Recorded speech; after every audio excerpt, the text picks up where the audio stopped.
ગોંડલના સાજડિયાળી અને મોટા સખપર સીમ વિસ્તારમાં આવેલ જેટકો સબસ્ટેશનની બહાર એક અત્યંત કરુણ અને આઘાતજનક ઘટના સામે આવી છે।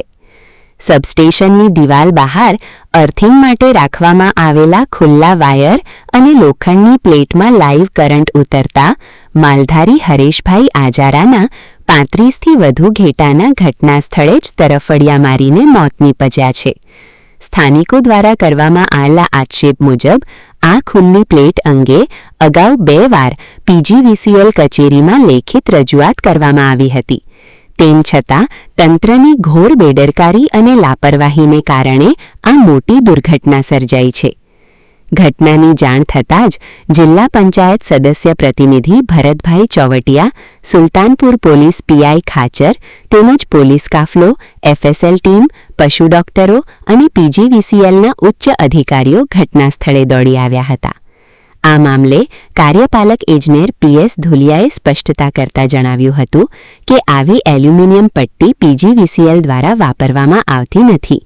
તેથી આ અર્થિંગ કોણે કર્યું તેની સઘન તપાસ કરીને જવાબદારો સામે કડક કાયદેસરની કાર્યવાહી કરવામાં આવશે। વહીવટી તંત્ર દ્વારા મૃત ઘેટા દીઠ ₹3000ની સહાય 2 હપ્તામાં ચૂકવવાની જાહેરાત કરવામાં આવી છે। માલધારીઓમાં ભારે રોષ જોવા મળ્યો હતો।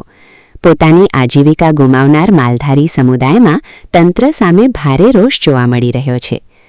રિપોર્ટર કમલેશ રાવરાણી, સુલતાનપુર।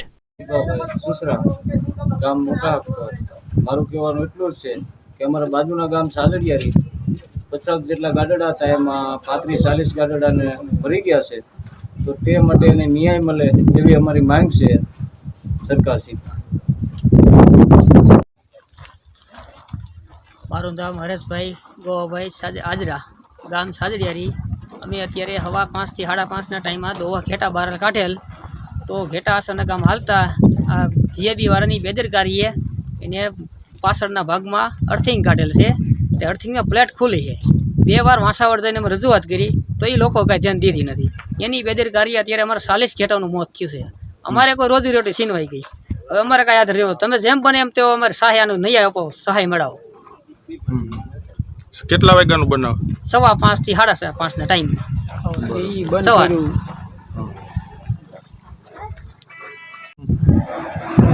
સાજડિયારી 66 કેવી ત્યાં સ્થળ ઉપર જોયું અને હરેશભાઈ ભડવાના ત્યાં 35 થી 40 ઘેટાનું અવસાન થયું, જેમની આજીવિકા હતી અને ખુલ્લા પ્લેટો બારી હતી અને એમનું અવસાન થયું છે। તો સરકારશ્રીને પણ ધ્યાન દોરવા માગું છું। અધિકારીઓ, પીજીવીસીએલ, જેટકો, કોઈ પણ કંપનીના અધિકારીઓની કોઈ પણ જો બેદરકારી હોય તો સચોટ એમનું નિદાન થશે અને આ માલધારીને વધુમાં વધુ ન્યાય મળે એટલા માટે હું સરકારશ્રીને, અધિકારીશ્રીઓને વિનંતી કરું છું કે આનો ઝડપથી આ ન્યાય પ્રક્રિયા છે તે આપ તપાસ કરી અને કોની ભૂલ છે અને વધુમાં વધુ આ માલધારીની આજીવિકા હતી એ એમના જે 35-40 ઘેટાઓ મરી ગયા તો એમની આજીવિકા છીનવાઈ ગઈ છે। તો આપ બધા ધ્યાન આપો અને વધુમાં વધુ એમને વળતર મળે એવી હું જેટકો કંપની, પીજીવીસીએલ, સરકારશ્રી પાસે હું માગણી કરું છું।